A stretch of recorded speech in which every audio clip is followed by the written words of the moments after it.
But we Yeah. have the huge one that we have to talk about. We've got Oklahoma and Baylor, Sean. We haven't talked any Sooners in this show yet, but you've got to talk up the Sooners for us. Oh yeah, the Sooners, gosh, they've really figured out what happened. I think honestly the best thing that could have happened to them, maybe not the best, but losing to Texas put get put a spur in their butt. They figured out something to do. I mean, they followed that up with a 55-point win over Kansas State.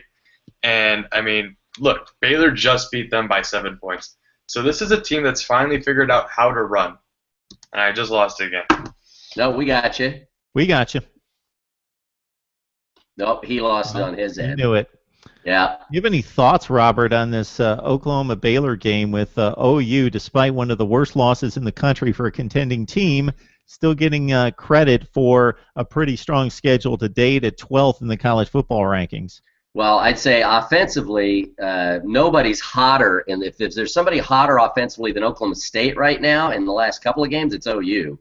I think it's going to be very interesting because OU's the top defense in the conference, going down to Waco, where the last few years have not been nice to OU down in Waco, and you know, it's just going to be very, very interesting to see if you know, as I told a very good friend of mine who's a Sooner, I said, I hate to tell you this, but I'm rooting for OU just because I want Bedlam to be for all the marbles, and yeah, I think he's good, and please don't go down to Waco and take a Texas-sized dump in your diaper down there. I mean, All right, Sean. Baylor and OU. Baylor's really had Oklahoma's numbers in recent years. What is the cautionary tale for the Bears in dealing with OU? Where do you think the matchup could favor Oklahoma? I think the matchup's going to favor the Sooners, definitely being able to match them drive for drive. If there's any team other than Oklahoma State that can match Baylor's run game and their pass game, it's going to be Oklahoma. I mean, you got Baker Mayfield running on all cylinders right now. Pirine and Mixon are looking like the best duo in the conference right now. So if they can figure out a way that have their two players, or Uh-oh. There we go. Robert. I'll continue his comments.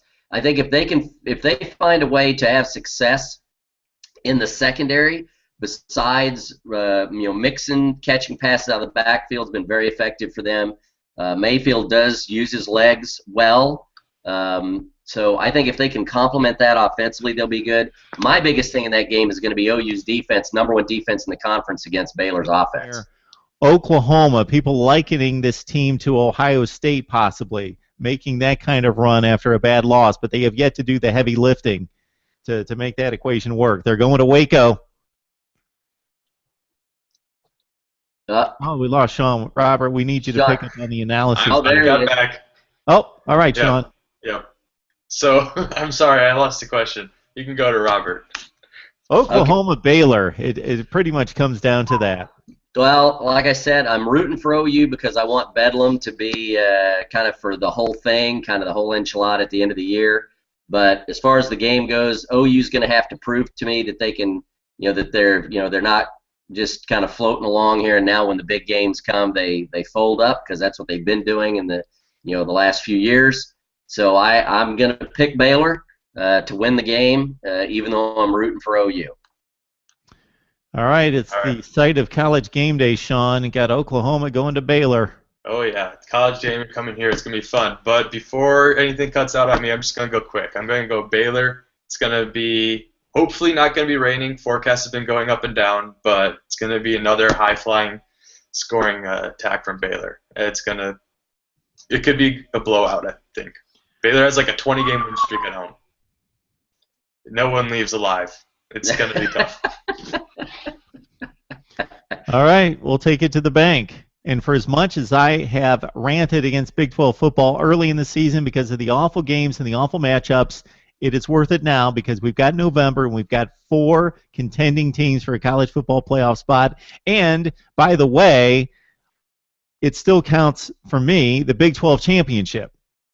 Right. I hate that the college football playoff has diminished the conference championship other than getting to the college football playoff. So for the Big 12 championship, we still have 4 viable, very exciting, very talented teams. And November is backloaded in the Big 12 like no other conference and is bringing us games like this. And it's going to get even more exciting, more intriguing the next few weeks. I would say, Mark, Thanksgiving weekend, you think about this, that really almost no matter what happens, Thanksgiving Friday and Saturday will probably determine the Big 12 champion.